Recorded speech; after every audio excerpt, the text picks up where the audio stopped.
Turning Point will allow you to import a Word document into a presentation or into a question list that you can access from the Content tab from within the Turning Point dashboard. However, in order to do that, you have to format your pre-existing Word document properly for it to be able to read it. So if you have anything in your header or footer, you need to delete it. So if you just double click in that area and highlight and delete and then close, you can get rid of it.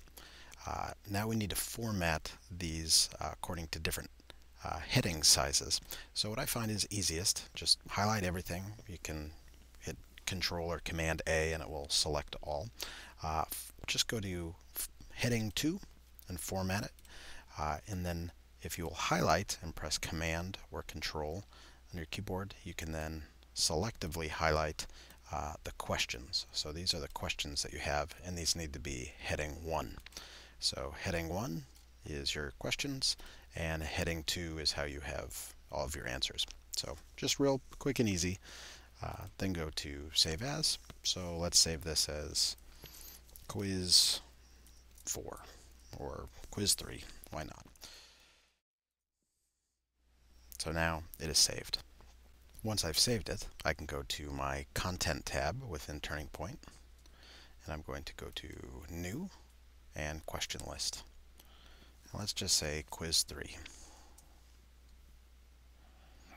And I'll just make everything nice, big sized here, and just click Save.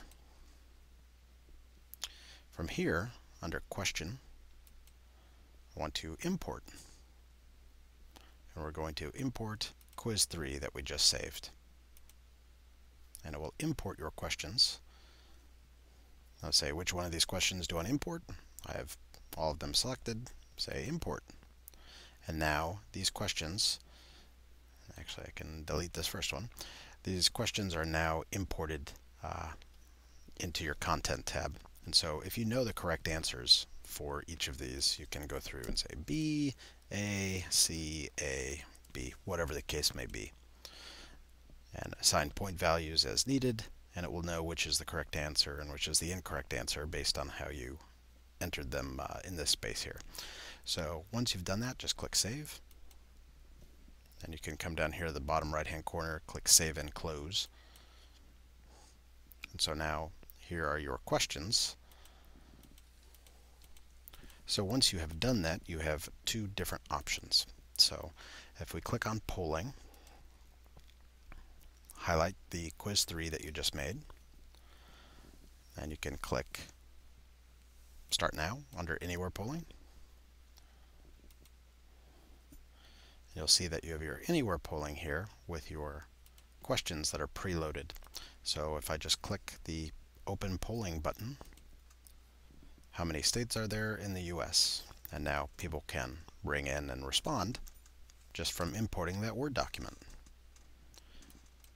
When you close polling, it will then move to the next question, so that when you open polling again, it will change the question to question number 2.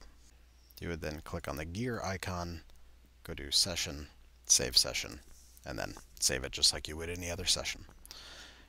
Alternatively, you can also click on Quiz 3 and go to PowerPoint Polling, and it will create a PowerPoint polling presentation based on your questions. So if I click Start Now, it will then create a PowerPoint presentation based on my questions that you can run just like any other polling session.